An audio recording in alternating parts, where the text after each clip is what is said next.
have the Galio to join in with you to keep them in place, and you have the Akali that's looking to jump into the backline as well. So as far as I slammed the Olaf pick, it might be decent this game.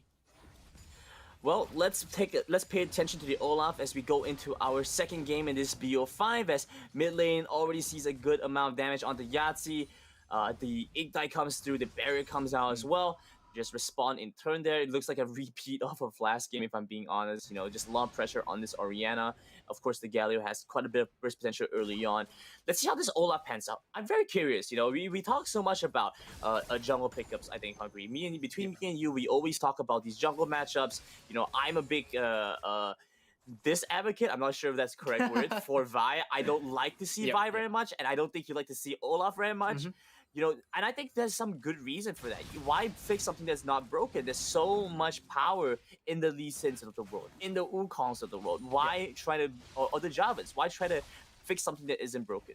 Again, it boils down to what your composition wants to do. I think Trevor here is very comfortable playing aggressive. He likes to be, in the thick of things, Death Dance, first item, kind of make life hell for the enemy jungler. So in this case, I could see why they favor the Olaf so much. It's just a comfort pick that suits his playstyle. The problem is when it comes down to drafting around it, right? Because now you're locked into drafting things that can dive the Olaf, that can present a threat together of the Olaf, and Team Secret, at least they identify it this time. We talked a lot about the Team Secret draft. On the MVP side, this is, not very different from what they brought in Game 1. They still have the core of the Lee Sin as well as the Orianna. Their composition, however, brings a lot more disengage this time. They have the Braum and they have the Gragas. So these are tools that they want to make use of in team fights to kind of reset the fight and get a good angle back in after Team Secret has thrown all their big ticket ultimates, because perfect execution as well as hero's entrance are like on a 1.5 minute cooldown. And so it's difficult for them to find a repeat gank once they've expanded, or rather a re-entry to the fight once they've expended most of those big spells. Even in this early game, as you take a look down towards the Dragon side right now, Trevor hovering towards and what looks like a dive, but it's difficult to execute because David still has all his summoners and so does Papa, and they have so much to get away from. Meanwhile, up towards the top side, Azar might just go down. It's going to be the Sonic Resonating Strike. They get this, they get the damage. It's one more hit away as the Akali dashes back away with the flawless execution, jumps into the Twilight Shroud, does not go down, and Pagor could not find the kill to start off the fight.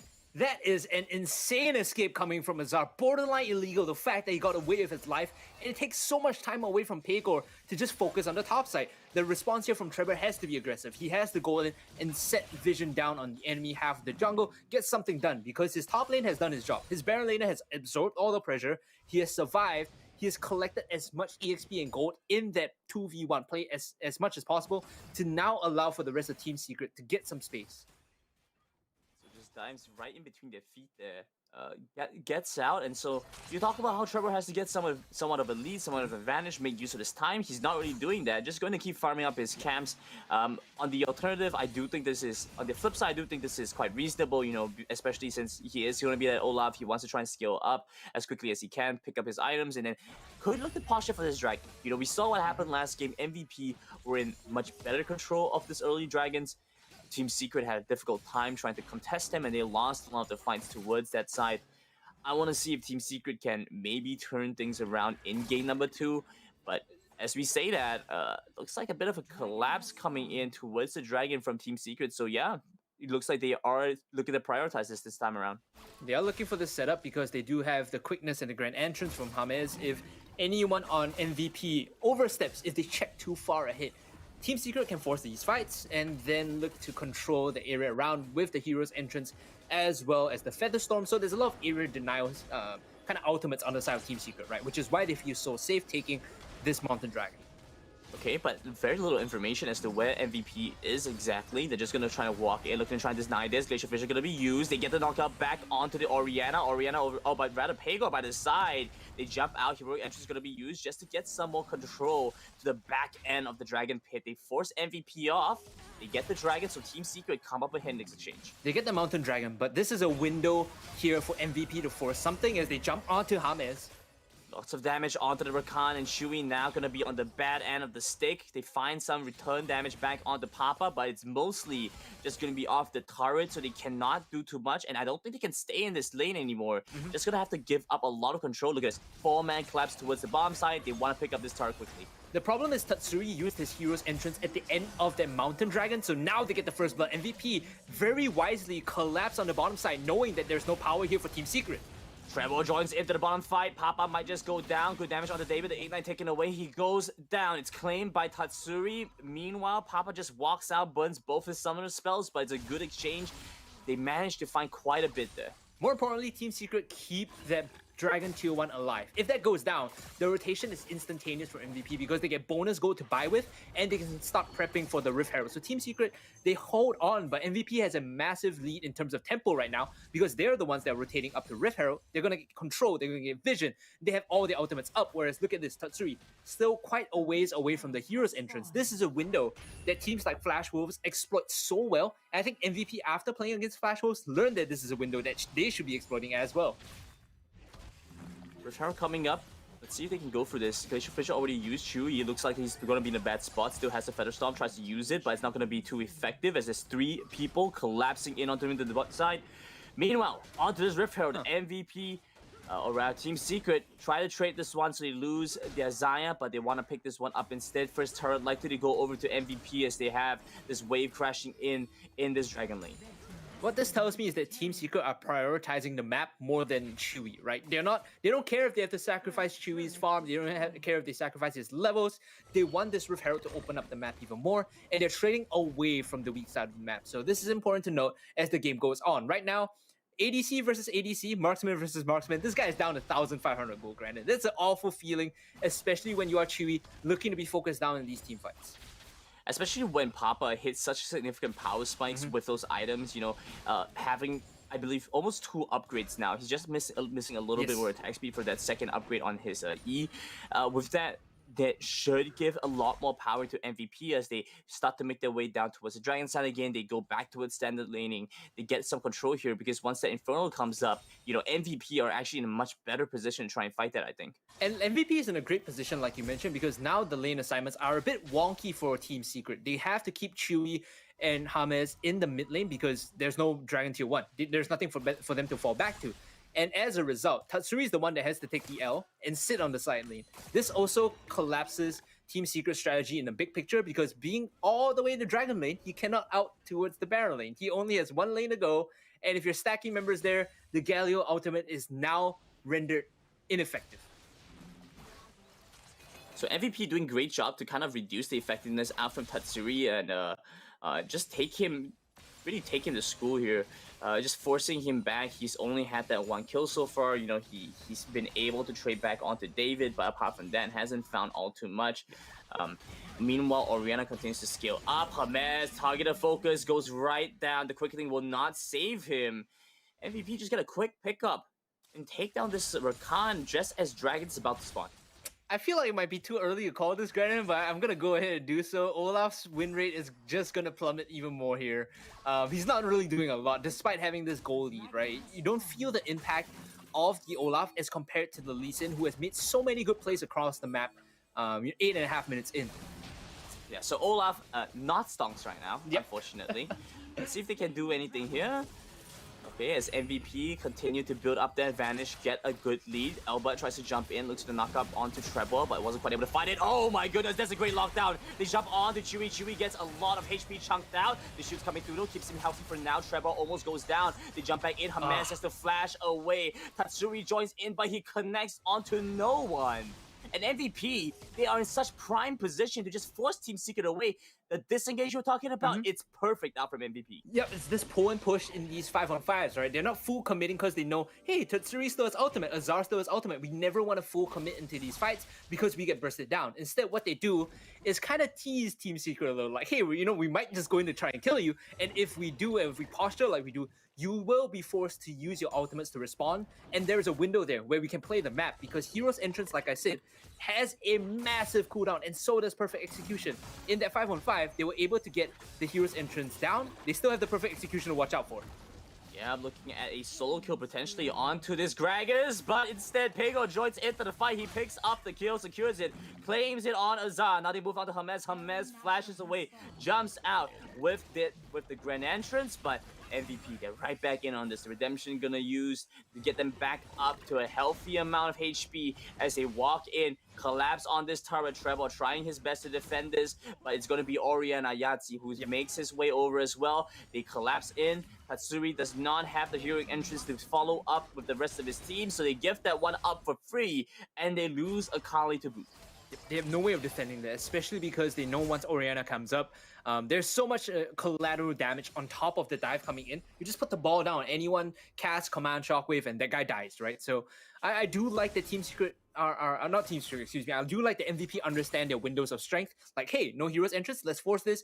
If they don't have a specific ultimate, we can keep forcing because on a numbers level, just pound for pound, player for player, MVP are stronger when they do have their ultimates. Team Secret kind of just scaling up where they can, but looking at their items right now, it seems difficult for them to really get through MVP's front line, right? Gragas picked up the Sunfire Aegis, picked up the Force of Nature, and you look at the Lee Sin, Pagor has that Guardian Angel too, gives him a lot more time to just deal with the problems and answer Team Secret's engage and kind of fight potential. Look at that, you can't even really lock down on Papa because he's just going to be able to dash out, doesn't even have to use a summoner spell or anything along those lines. Because of the supercharged invisibility and the movement speed, it's really tough to lock down the Kai'Sa at this point, right? I do like the MVP understand how they have to navigate these fights. What we expect to see from them in the next, minute and a half is they'll continue playing these side lanes. They'll continue baiting out big ultimates from Team Secret, kind of putting them on edge, forcing them to pull the trigger. And when they do, they instantly back out.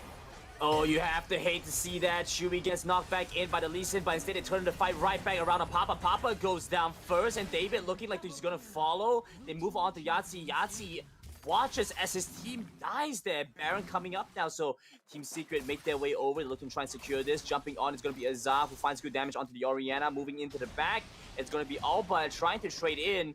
Pagor joining into the fight as well. That's collapsing in onto this mid side to get the knock up onto the Gragas first. Gragas still very tanky. With the Redemption, they cannot take him down. The Undertow going to be able to connect. Unfortunately, does not mean that the Gragas goes down. Instead, Team Secret lose the chance to go for the Baron, not wanting to play that 50-50 with Pagor. That was a big debate coming in. I don't know if I cursed them or MVP just decided to just run in for no reason, because the right player there would have been to just wait, right? Kind of step up to mid-tier 1 and not force anything. But I think Pagor was the one to kind of try and find insect in onto members of Team Secret. That's too greedy. You gotta be keeping that Dragon's Rage to disengage, not to force a fight, unless you can find a pick. Unless you can find Chewy, and it looked like he almost did, but they managed to turn that one around really well. Meanwhile, Dragon goes over to MVP, who managed to reset much faster than Team Secret. The cast was used just to kind of get some displacement. Moving over back in, Pagor always gets spotted out by Zah. Instead, look at the waves right now. Crashing towards this Baron lane. I think that Team Secret could be able to potentially try and force something while MVP has to respond to that big wave. Yeah, they have to respond to Baron and Dragon, so this means that if they don't have the wave clear, mid-tier 1 goes down. But thankfully, you have your Oriana, a force though in the mid lane. Quickening gonna be used. Yahtzee goes golden to survive a little longer. Papa over by the side, good damage onto the Kai'Sa. Kai'Sa repositions with a killer instinct, gets back under turret. And meanwhile, they move back onto the Olaf. Olaf might just go down. Instead, they get a taunt back on the Pagor, who still has his Guardian Angel, by the way.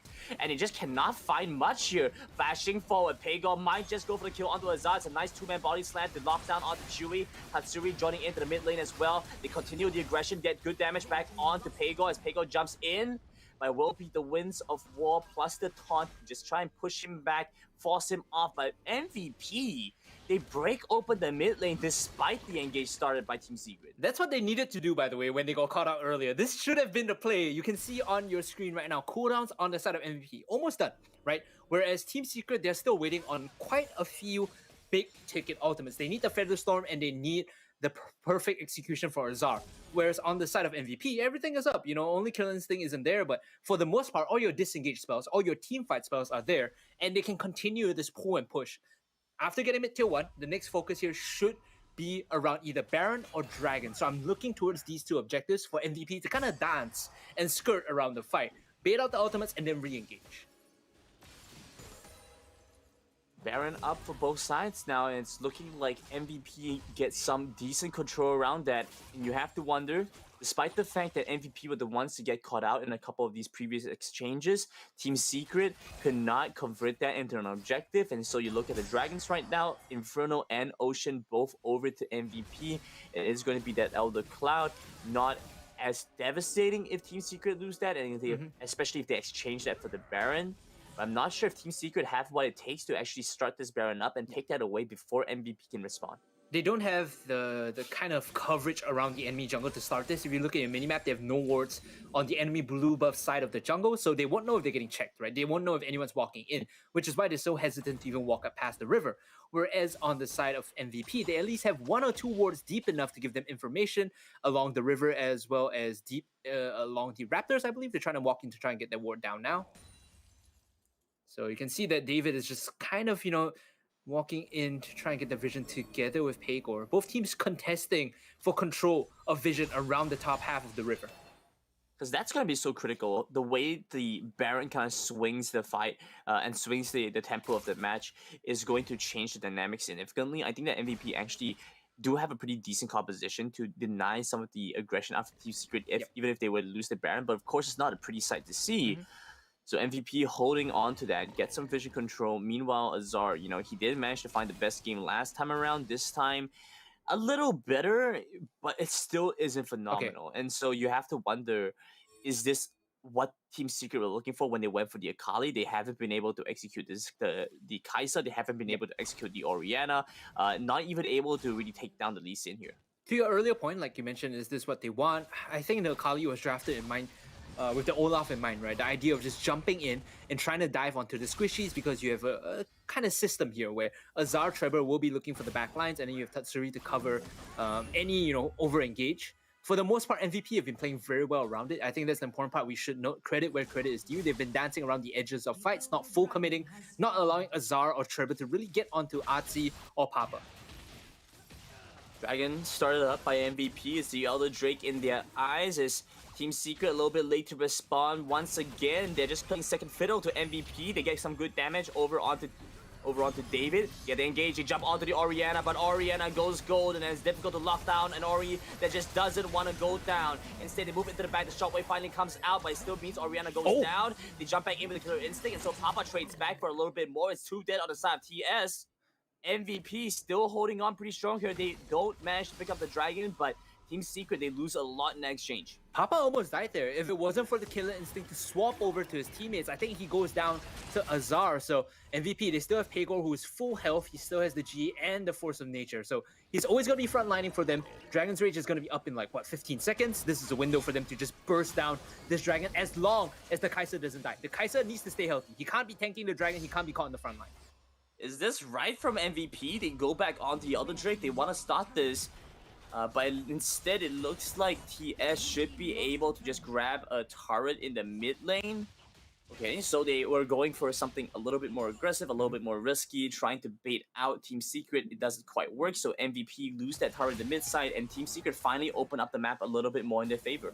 Look at the itemization right now. Papa picks up the Locket enchant. That's a very rare choice for the marksman, and this is because they recognize that he already has some level of evasion. The way he's playing around these fights, he's dancing on the outskirts with the Killer Instinct. So this additional shield for his team, and remember that Locket gives that shield based on levels, not extra HP like League of Legends PC.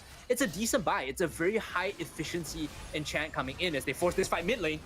Wickeden coming out, they look for the lockdown back on the enemy team. The Orianna goes down before he can even respond, before he can even blink. And guess what? It's going to be Papa that follows right after. And there's just not much you can do in front of the final form out from Team Secret. They get the collapse they were looking for. They take them down. Pegor on the wrong side of the map was not there to assist his team. And so Team Secret rushed their way through the mid lane.